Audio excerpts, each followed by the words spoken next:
Saudações a todos, eu sou o professor Charles Camilo e nessa videoaula nós iremos revisar a respeito da organização do espaço geográfico brasileiro. Na aula de hoje nós falaremos a respeito da divisão territorial do Brasil por meio dos complexos regionais brasileiros. Para início de conversa, nós precisamos de determinar alguns critérios. Dentre esses critérios está ligado principalmente a questão da regionalização. Quando eu estou regionalizando, significa nada mais nada menos que eu estou dividindo. E a regionalização ela é importante no sentido de compreender a questão das características de determinada área e além das características nós podemos mencionar principalmente a questão do avaliar. Ou seja, a regionalização ela possibilita compreender e avaliar as possibilidades de transformação do espaço geográfico.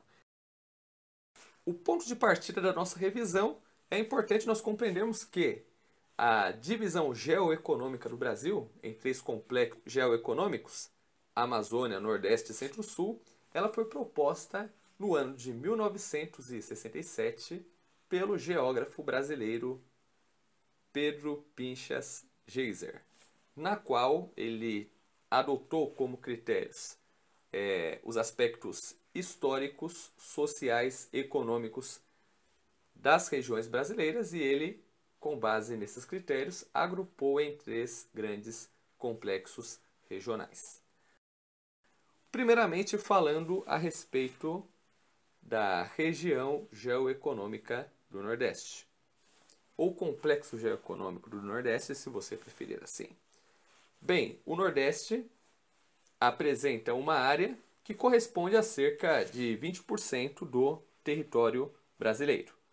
E de acordo com as suas características físicas, o Nordeste nós dividimos ele em 4 sub-regiões: a Zona da Mata, o Agreste, o Sertão e o Meio Norte. O Sertão ele concentra a maioria da população pobre e uma das características marcantes é o fenômeno das secas, o que de fato prejudica a atividade agrícola e pecuária na região, pois essas duas atividades econômicas estão ligadas essencialmente ao regime hídrico local. Nas demais áreas, a agropecuária ela é favorecida principalmente por conta do Rio São Francisco, pois o Rio São Francisco ele forma a principal bacia hidrográfica do Nordeste, que leva o nome do rio por sinal, a bacia do Rio São Francisco, e ela é responsável por viabilizar a atividade agropecuária nos estados por onde o rio passa. Porém, hoje, no século XXI, um dos setores econômicos que mais tem crescido de forma vertiginosa é o setor turístico, principalmente no litoral nordestino. Falando um pouquinho agora sobre a região geoeconômica do Centro-Sul ou simplesmente Centro-Sul.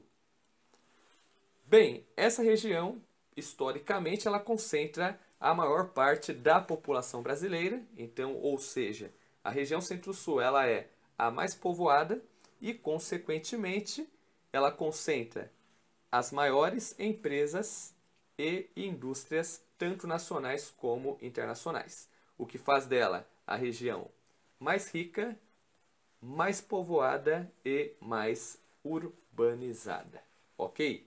Só que, porém, hoje no século XXI, predomina o que nós chamamos de desconcentração industrial, ou seja, redistribuir a atividade industrial por diversas regiões do Brasil, a fim de favorecer a industrialização nos demais estados.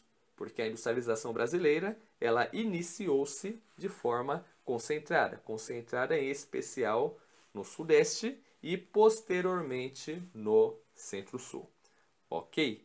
Então, sendo assim, apesar das políticas de desconcentração industrial vigentes, ainda, mesmo assim, a região Centro-Sul ainda apresenta os principais polos econômicos, educacionais, tecnológicos e industriais do país. É por isso, né, que as duas metrópoles globais brasileiras estão inseridas dentro da região Centro-Sul, Rio de Janeiro e São Paulo. A atividade agropecuária, ela existe e ela funciona de forma eficiente porque existe ali toda a questão da rentabilização e principalmente dos investimentos com máquinas, com equipamentos. A agropecuária do Centro-Sul ela se destaca principalmente por conta do seu processo de mecanização.